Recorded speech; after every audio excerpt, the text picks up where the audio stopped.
आधी दुनिया में इलेक्शन का साल है, 76 ममालिक में इलेक्शन हो रहे हैं पूरी दुनिया में।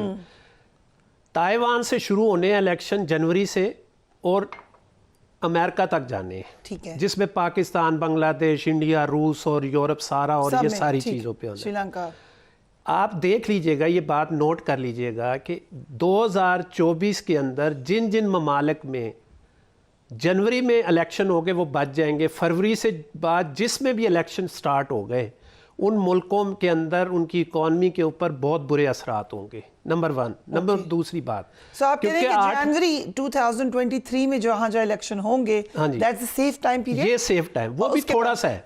अब वो इलेक्शन होगा या नहीं, मैं इलेक्शन अच्छा आपको अभी भी लग रहा है कि मैं नहीं कर रहा, मैं देखिए मैं बड़े वेरी इंटरेस्टिंग। सो आप क्योंकि सामिया जी ने कहा होगा इलेक्शन इंशाल्लाह, आप कह रहे हैं कि नहीं होगा। और इसमें मैं कहता हूँ, मैंने बहुत सारे प्रोग्राम्स में कहा है कि हमारे इदारों को अभी भी वक्त है, बैठ के इसके ऊपर ज़रूर सोचें, देखें।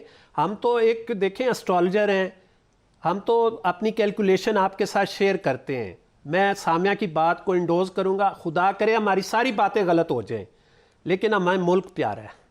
इंडीड, बिल्कुल ठीक है, ठीक है, राइट। सो सैयद अली ज़ंजानी साहब, thank you so much for being on the program. आपको क्या लग रहा है 2024 is the election year in Pakistan? बहुत शुक्रिया आपका शो में मौजूद करने के लिए। देखिए 2023 का साल जिस तरह से हम लोग तमाम ज़ोडिक साइंस को देखते हैं कि ज़ोडिक साइंस मुख्तलिफ पर्सनालिटीज़ के साथ मंसूब होते हैं, इसी तरह साल का भी कोई ना कोई एक रूलिंग प्लानट या रूलिंग शैडो होता है। 2023 की जो फिगर बनती नंबर 7 जिसका ताल्लुक केतु के साथ है, और पाकिस्तान की तारीख में आज तक कभी भी 7 नंबर के फिगर में इलेक्शन नहीं हुआ। और 2024 का जो साल आने जा रहा है इसका ताल्लुक है ज़ोहल के साथ, चूँकि ये सर्टन ईयर है। इसके अंदर जो डेट इन्होंने रखी, पहले और डेट थी, फिर उसको रिवर्स करके पीछे लेके गए। जिस वक्त इलेक्शन शुरू होना है उस डेट पे स्टार्ट होना है, उस वक्त प्लैनेट्स बहुत अच्छे हैं, जिसके अंदर इदारे बहुत ज़्यादा मजबूत नज़र आ रहे हैं। और ज़ोहल का ताल्लुक वैसे भी हमारी अदलिया के साथ है, मुअल्लम स्यारा है। 2024 का जो साल है ये पाकिस्तान के लिए आने वाले दिनों के लिए एक अच्छी बुनियाद रखने जा रहे हैं हम 2024 के अंदर। मुझे उम्मीद है कि अभी सामिया जी ने जिस तरह से कहा 5 जनवरी का, वो कि 1 जनवरी को ही जुपिटर जो रेट्रोग्रेशन में है वो डायरेक्ट हो जाएगा, जिसका ताल्लुक आवाम से, जिसका ताल्लुक जो है पाकिस्तान की इवन इकॉनमी के साथ भी है, कुछ ना कुछ उसका भी थोड़ा बहुत असर जो है वो पड़ेगा कि इलेक्शन के नज़दीक इकॉनमी के हवाले से भी कुछ चीज़ें थोड़ी सी बेहतर होंगी। और बड़ी उम्मीद है कि ये इलेक्शन अपने वक्त पे हो जाएंगे, अच्छे इंतज़ामात रहेंगे। लेकिन यहाँ पे एक चीज़ थोड़ी सी मुझे ख़राब नज़र आ रही है, क्योंकि वीनस जिसका ताल्लुक अवाम के साथ है, जिन लोगों ने वोट डालना है, जिन्होंने अपना हक इस्तेमाल करना है, वो इंतहाई अफसरदा और उतने ज़्यादा पुरजोश नज़र नहीं आएंगे गुज़श्ता इलेक्शंस में जिस तरह से वो नज़र आने।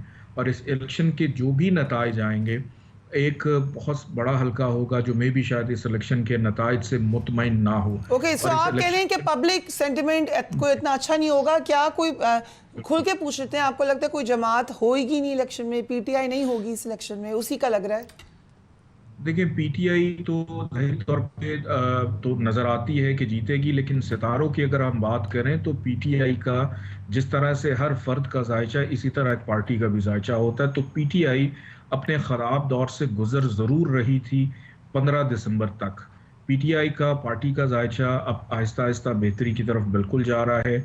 और अगर इलेक्शन के अंदर पीटीआई आती है, अपने तमाम कवायद पूरे करने के बाद उनको रिलीफ मिलता है, तो पीटीआई नो डाउट के इलेक्शन के अंदर एक अच्छे रिजल्ट्स लेकर आएगी। लेकिन मुझे लगता है कि मिक्स किस्म की गवर्नमेंट बनेगी और मुख्तलिफ लोगों को मुख्तलिफ किस्म की चीज़ें जो हैं वो मिलती हुई नजर आ रही हैं। पीटीआई आपको नजर आ रही है इलेक्शन में? पीटीआई बिल्कुल इलेक्शन में नजर आ रही है, बल्ले के साथ कि बल्ले के बगैर? अगर तो 5 जनवरी की जो डेट सामिया जी ने दी है, अभी मैं आपसे पहले एक प्रोग्राम कर रहा था उस पर मैं वर्किंग की थी कि 2 जनवरी से लेकर 9 जनवरी तक अगर इस अरसे के अंदर ये अपना निशान वापस ले लेते हैं तो ठीक है, बल्ले के साथ जाएंगे, अदरवाइज बगैर बल्ले के फिर जाना पड़ेगा। आई कम टू यू सामिया साहिबा, ये ज़रा बताएं पीटीआई चेयरमैन की जो बातें आप लोगों ने कही भी, उन्हें बताया भी, लेकिन ओवरऑल नज़र यही आया वाकई कि आइसोलेट भी हुए, बंद गली में गए। मुश्किल, अगर हम इस पर कोई बिलीव करता हो तो वो कहीं भी मुश्किल स्टार्स अगर किसी के सबसे ज़्यादा थे तो वो उन्हीं के थे। अब क्या नए साल में कोई बेहतरी है या मज़ीद ख़राब नज़र आ रहे हैं? किधर जाते हुए नज़र आ रहे हैं आपको पीटीआई बानी चेयरमैन? अच्छा फरिया जी, ऐसा नहीं है कि देखिए उनका बॉर्न सितारा बहुत स्ट्रॉन्ग है बानी पीटीआई का, मैं तो खान का नाम ले सकती हूँ ना, तो सितारा उनका बहुत स्ट्रॉन्ग है, ये याद रखिएगा। उनका सियासी सितारा भी स्ट्रॉन्ग है। पिछले दिनों मेरी एक वो नज़र से गुजरी, एक अपनी जो थी एक चैनल की हेडलाइन मेरी बनी हुई थी, वो मेमोरीज में से गुजरी कि खान को सियासत रास है, शादी रास नहीं है। तो जब ये टाइम शुरू हुआ 18 जुलाई 2023 से, तो यहाँ से मेरी प्रेडिक्शन थी कि खान साहब की सियासी ज़िंदगी, अज़दवाजी ज़िंदगी दोनों ख़तरात का शिकार रहेंगी। और अभी 2024 में फरिया जी, ना मैं कहूँगी कि वो मुकम्मल सेफ जोन में है, ना मैं कहूँगी कि वो रेड जोन में है। मैं यही बात कर रही हूँ कि बहुत सारे लोगों ने डील के नतीजे में रिलीफ लिया। मेरा तो ख्याल है अक्लमंदी इसी में होनी चाहिए, फिर बाहर रह के अपनी सियासत की कोई लेकिन वो सुनते हमारी तो कोई बात पहुंचती नहीं शायद उन तक जो है, या वो कभी नहीं, वो किसी की भी नहीं सुनते हैं ना परेशान हो आपकी, नहीं, वो किसी की भी नहीं सुनते हैं उनके बारे में। तो ये तासुर आप सोचे ना कि मतलब इतनी मोहब्बतें समेट के और जो है कहीं तो कुछ स्ट्रैटेजी बनाए, क्योंकि 2024 रिलीफ दे सकता है, लेकिन वो किसी डील के नतीजे में हो सकता है। और उसका भी जो इंडिकेशन स्टार्ट होती है 20 मार्च से, पहली रिलीफ की किरण जो है ना वो मिलती है खान साहब को।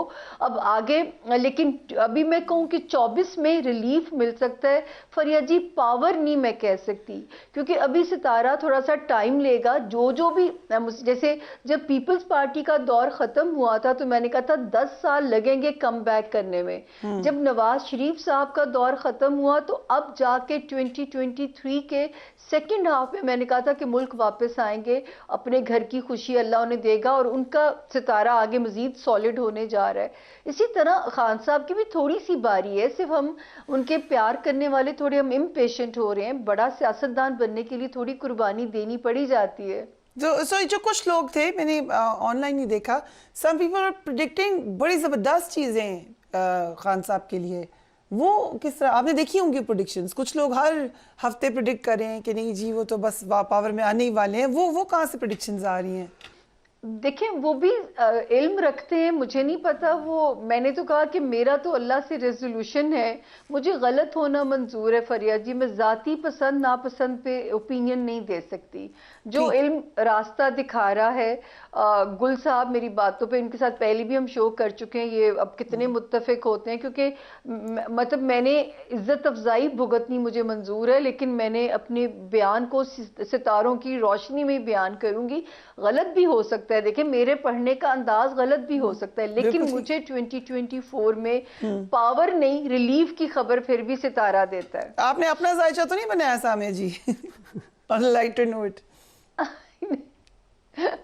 मैं देखिए साइंस है तो मेरे ऊपर भी तो असर करती होगी ना, तो मैं तो सच्ची बात है, मैं तो पोजीशन से बहुत डरती हूँ और सब अपने अपने आप को भी देख के चलती हूँ। इल्म है, ये नहीं होता कि चिराग तले अंधेरा, समझ आती है अपनी जिंदगी की भी। नहीं